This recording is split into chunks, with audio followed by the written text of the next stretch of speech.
Superfast Rajasthan में आपका स्वागत है। मैं हूं आपके साथ में नुपुर जारोली जैन। चलिए सुपरफास्ट खबरों की शुरुआत करते हैं। पीएम मोदी आज एमपी के मंडला दौरे पर जाएंगे। पीएम मोदी यहां रामनगर में राष्ट्रीय पंचायत राज दिवस और आदि महोत्सव में शामिल होंगे। पीएम मोदी का यह संबोधन ग्राम स्वराज अभियान के तहत यूपी के 3,378 गांवों में भी प्रसारित किया जाएगा। हरियाणा की बहुचर्चित अपना घर मामले में पंचकुला की स्पेशल सीबीआई कोर्ट आज सजा का ऐलान करेगी। मामले में कोर्ट ने 9 लोगों को दोषी ठहराया है। इसमें अपना घर की संचालिका जसवंती देवी भी शामिल है। जसवंती और अन्य के खिलाफ देह व्यापार, शोषण, मारपीट और मानव तस्करी का आरोप है। चीन के बीजिंग में विदेश मंत्री सुषमा स्वराज और रक्षा मंत्री निर्मला सीतारमण आज शंघाई कोऑपरेशन ऑर्गेनाइजेशन की बैठक में भाग लेंगे। इस संगठन के भारत के अलावा चीन, कजाकिस्तान, किर्गिस्तान, रूस, ताजिकिस्तान, उज्बेकिस्तान और पाकिस्तान सदस्य देश है। यूपी में सामूहिक विवाह कार्यक्रम का एक बड़ा रिकॉर्ड आज बन सकता है। मिर्जापुर दौरे पर सीएम योगी आज सामूहिक विवाह कार्यक्रम में भाग लेने वाले हैं, जिसमें 500 जोड़े विवाह के बंधन में बंधेंगे।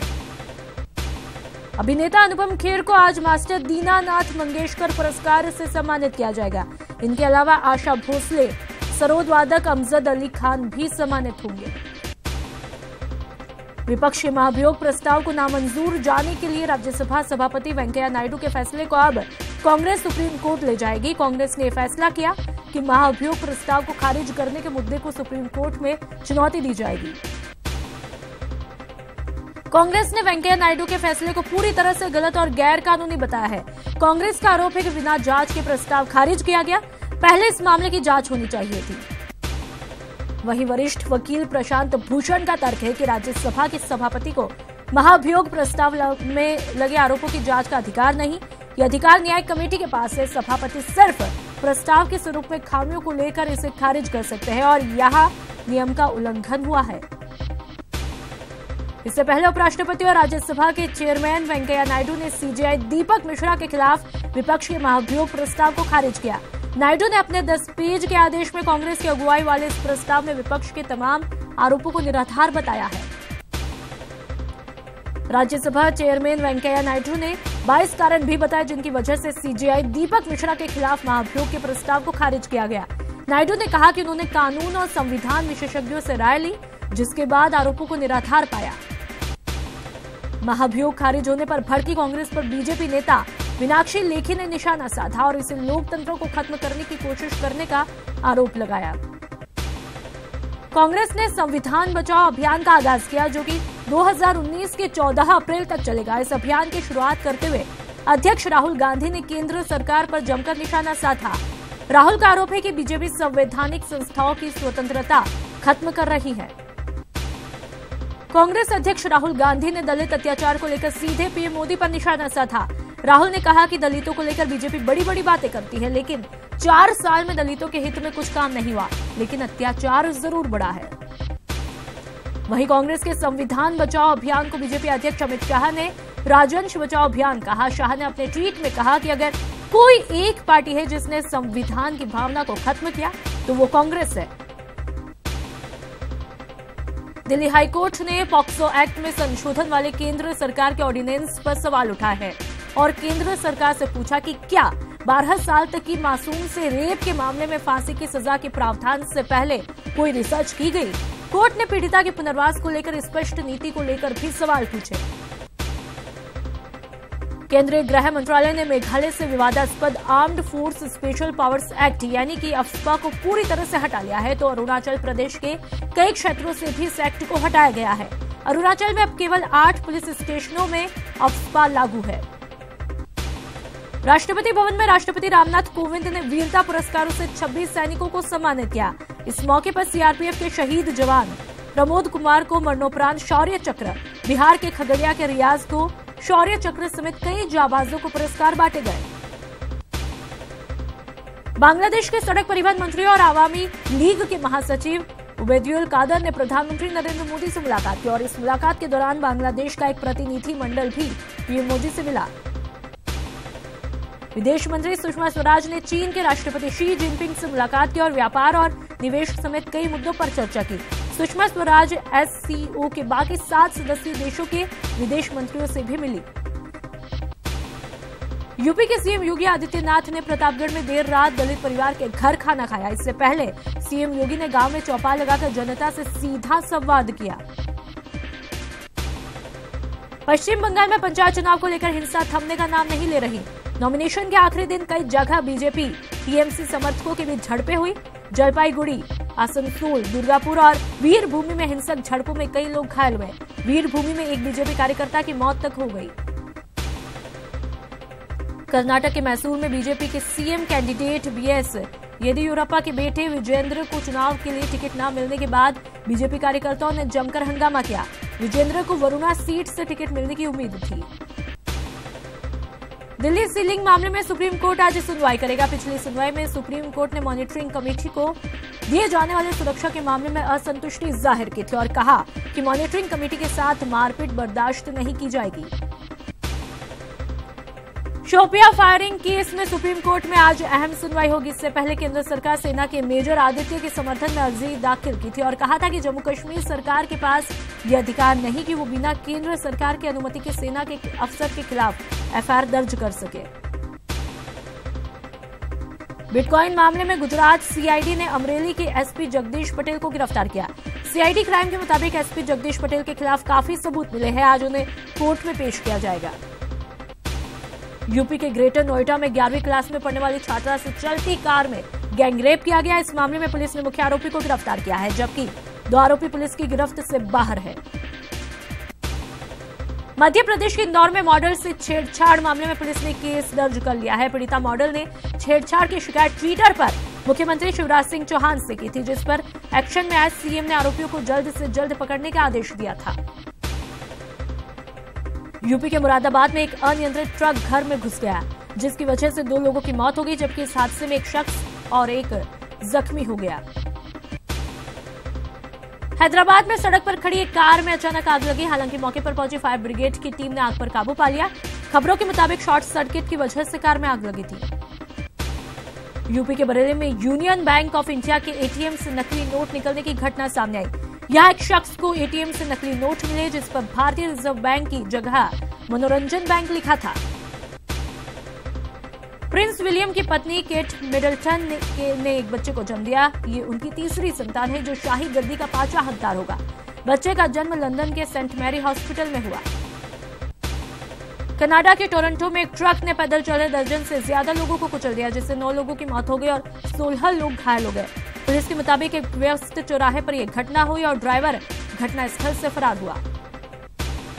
क्रिकेट के भगवान सचिन तेंदुलकर का आज 45 साल के हो गए हैं। मास्टर ब्लास्टर के जन्मदिन के मौके पर उनके प्रशंसकों ने उन्हें ढेर सारी बधाई और शुभकामनाएं दे रहे हैं।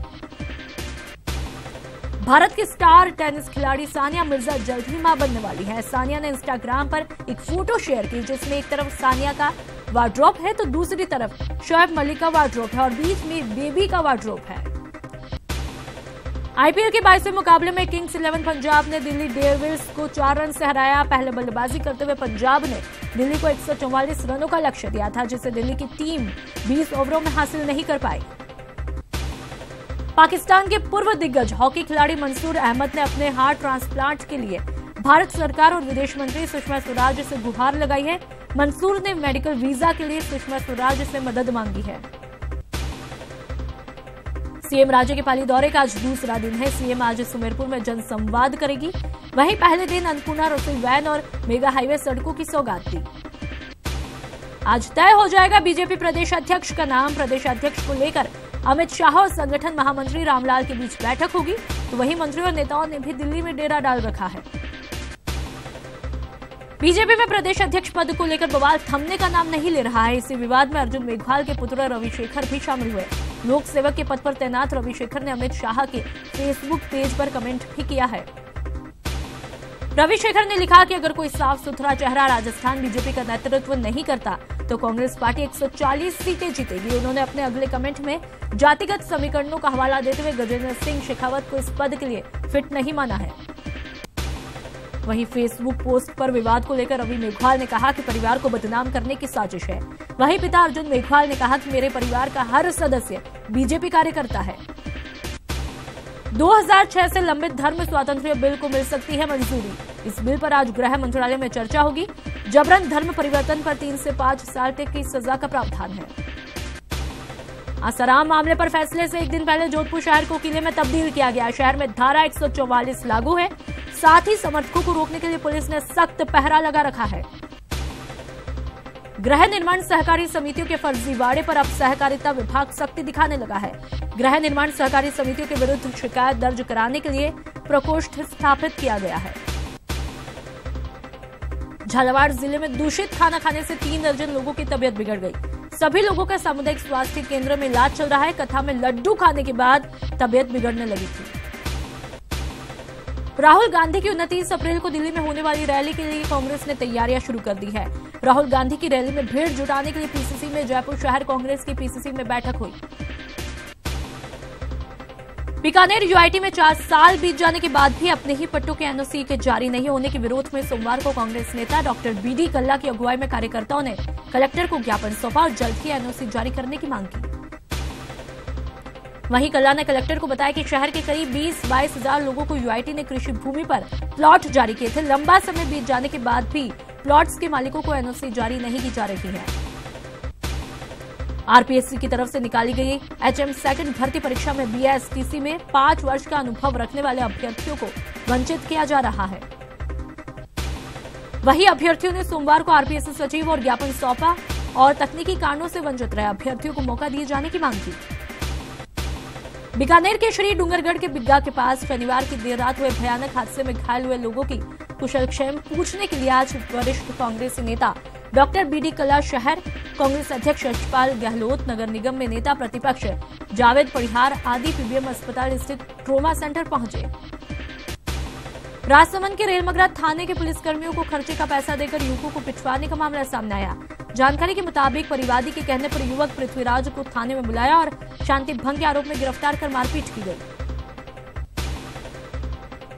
वहीं युवक की पिटाई का वीडियो वायरल होने पर इस मामले में एसपी मनोज कुमार नाथ द्वारा सीओ को मामले की जांच के निर्देश दिए हैं। सवाई माधोपुर के साकड़ गांव में 16 अप्रैल को चोरी के मामले में ग्रामीणों ने शादी की फोटोग्राफी करने आए फोटोग्राफर को पेड़ से बांधकर लटका दिया और जमकर पिटाई की थी। वहीं ग्रामीणों का आरोप था कि फोटोग्राफर ने शादी समारोह के दौरान पैसे चुराए। मामले में फोटोग्राफर एसोसिएशन ने एक बार फिर कलेक्टर के नाम ज्ञापन सौंपा। एसोसिएशन ने मामले की निष्पक्ष जांच की मांग की है। चूरू के महिला थाने में अश्लील वीडियो वायरल करने की धमकी देकर नाबालिग से दुष्कर्म का मामला सामने आया है। पीड़िता जिस दिन दुल्हन बनी उसी दिन आरोपी ने उसे अगवा करके दुष्कर्म किया। वहीं महिला थाना पुलिस ने मामला दर्ज करके पीड़िता का मेडिकल करवाया और आरोपी महेश कुमार की तलाश शुरू कर दी है। कोटा में पुलिस को बड़ी सफलता हाथ लगी, जहां पुलिस ने 4 वाहन चोरों को गिरफ्तार किया। साथ ही उनके पास से पुलिस ने 2 पिस्टल और 5 जिंदा कारतूस के साथ 7 चोरी की बाइक भी बरामद की है। वहीं नाकेबंदी के दौरान पकड़े गए आरोपियों के खिलाफ कोटा के पुलिस थानों में कई मामले दर्ज है। वहीं जयराम उर्फ ब्रिजमोहन सांगोद थाने का स्त्री चीटर भी है। जयपुर के सिविल लाइन मेट्रो स्टेशन पर तैनात पुलिसकर्मी ने एक युवती के साथ दुष्कर्म का प्रयास किया। पीड़िता की रिपोर्ट पर मेट्रो थाना पुलिस ने धारा 376, 511 आईपीसी में मामला दर्ज किया है।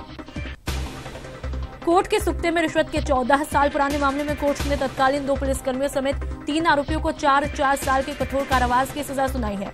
सजा के साथ कोर्ट ने तीनों आरोपियों पर 35,000 रुपए का जुर्माना भी लगाया है।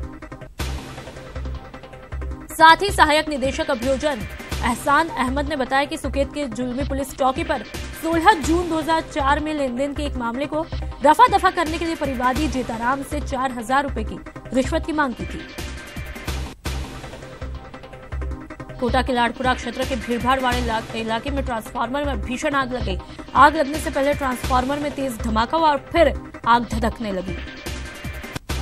इस दौरान इलाके में बिजली भी गुल हो गई। तो वहीं लोगों ने अग्निशमन विभाग को भी सूचना दी, लेकिन तंग गलियां होने के कारण दमकल काफी देर बाद मौके पर पहुंची। हालांकि इससे पहले स्थानीय लोगों ने आग पर काबू पा लिया। धौलपुर के NH 11B पर श्रद्धालुओं से भरी पिकअप पलटने से एक बच्चे की मौके पर ही मौत हो गई, जबकि 2 दर्जन से अधिक श्रद्धालु घायल हो गए। वहीं आधा दर्जन घायलों की हालत गंभीर बनी हुई। ये हादसा उस वक्त हुआ जब राजाखेड़ा क्षेत्र के करीब 35 श्रद्धालु पिकअप से केला देवी के दर्शन करने जा रहे थे और ट्रैक्टर को बचाने के चक्कर में पिकअप पलट गई। धौलपुर के सदर थाना क्षेत्र में बाइक बेकाबू होकर विद्युत पोल से टकरा गई। हादसे में बाइक सवार रविंद्र सिंह की मौत हो गई, जबकि सत्यवीर गंभीर रूप से घायल हो गया, जिसे जिला अस्पताल में भर्ती कराया गया। वहीं मृतक के शव का पोस्टमार्टम कराने के बाद परिजनों को सौंप दिया गया। करौली के देवलेन मोड़ के पास ओवरटेक करते समय जीप के पिकअप से टकराने पर एक युवक की मौत हो गई। एमपी के सबलगढ़ निवासी बाबू बघेला ठेकेदारी का कार्य करता है। वहीं सूचना पर पहुंचे हिंडौन सदर पुलिस ने पोस्टमार्टम के बाद शव परिजनों को सौंप दिया है और मामला दर्ज कर लिया। मामले में पुलिस टोल प्लाजा के सीसीटीवी की मदद से जीप की पहचान करने में जुटी है। दौसा के कालवान मोड़ के पास सड़क किनारे खड़े ट्रक के पीछे से पिकअप की टक्कर मार दी। हादसे में पिकअप में सवार एक व्यक्ति की मौत हो गई। हादसे में मृतक के भाई और एक अन्य को चोटें आई है। जयपुर के वीकेआई स्थित मालवानी अस्पताल में ड्रग के क्लिनिकल ट्रायल का मामला गहराता जा रहा है। रविवार को दिल्ली से ड्रग कंट्रोलर ऑफ इंडिया की 4 सदस्यीय टीम जयपुर आई थी। वहीं टीम ने मालपानी हॉस्पिटल में करीब 10 घंटे तक जांच की और क्लिनिकल ट्रायल के रिकॉर्ड्स को खंगाला। जांच में रिकॉर्ड्स तो अधूरे मिले, साथ में अस्पताल संचालक की तरफ से जो दावा किया गया वह भी झूठा निकला। सीकर जिले के ढुलास गांव के पास एक खेत में बिजली के करंट से एक शख्स की मौत हो गई। सूचना के बाद पुलिस मौके पर पहुंची और शव को मोर्चरी में रखवाया। झुंझुनू के बड़ा गांव में लोक परिवहन की बस में फिर एक जान ले ली, जहां बस की टक्कर से बाइक पर सवार एक युवती की मौत हो गई और उसका पिता घायल हो गया। कोटा के रामपुरा कोतवाली थाना इलाके में दुकान से घर जा रहे एक व्यापारी को अज्ञात वाहन ने टक्कर मार दी, जहां इस हादसे में स्कूटर सवार की मौत हो गई। कोटा के इटावा थाना इलाके में आज भूसे से भरी ट्रैक्टर ट्रॉली पलट जाने से उसमें सवार एक युवक महेंद्र की ट्रॉली के नीचे दबने से मौके पर ही मौत हो गई। चूरू में कोतवाली थाने के स्ट्रीट शीटर को गिरफ्तार कराने की मांग को लेकर सोमवार को राजवंशी खान सभा के बैनर तले लोगों ने कलेक्ट्रेट में नारेबाजी करके प्रदर्शन किया। वहीं महासभा के मीडिया प्रभारी बाबू खान ने बताया कि फरियाद खां पर फायरिंग, डकैती समेत कई मामले दर्ज हैं, लेकिन पुलिस द्वारा उसके खिलाफ कोई कार्रवाई नहीं की गई। बीकानेर में नहरबंदी के चलते शहर में पानी की सप्लाई व्यवस्था लड़खड़ाने से परेशान महिलाओं ने जलदाय विभाग के कार्यालय पर प्रदर्शन करके मटके फोड़े। इस दौरान महिलाओं के साथ शहर जिला महिला कांग्रेस अध्यक्ष सुनीता गौड़ भी मौजूद रही और उन्होंने कहा कि शहर के कई इलाकों में विभाग की लापरवाही के कारण टैंकरों से पानी मंगवाना पड़ रहा है। चूरू के तारानगर में पानी की मांग पर गुस्साए लोगों ने एक्सीएन चैम्बर में तोड़फोड़ की। ये सभी लोग नहरबंदी के कारण हो रही पेयजल किल्लत के चलते परेशान थे। राज्य सरकार द्वारा किसानों को उनके उपज का उचित मूल्य दिलाने के लिए बूंदी जिले में संचालित सरकारी खरीद केंद्रों पर व्याप्त अव्यवस्थाओं के कारण किसानों को परेशानियों का सामना करना पड़ रहा है। वहीं अधिकारी किसानों के खाते में भुगतान पर कुछ भी बोलने से कतरा रहे हैं। एफसीआई की गोदामों के भर जाने और निजी गोदामों की व्यवस्था नहीं होने के कारण माल का उठाव नहीं हो पा रहा है। चूरू कोतवाली थाने के सामने सफाई कर्मचारियों ने कार्य का बहिष्कार करते हुए नारेबाजी करके प्रदर्शन किया, जहां सफाई कर्मचारियों का आरोप है कि वार्ड 39 में उनके साथ वकील हेमंत शर्मा ने महिला सफाई कर्मियों से अभद्र व्यवहार किया। वहीं कोतवाली थानाधिकारी ने मौके पर पहुंचकर समझाइश की और हेमंत शर्मा के खिलाफ मामला दर्ज करने के आश्वासन के बाद मामला शांत हुआ। और इस बुलेटिन में फिलहाल इतना ही। नमस्कार।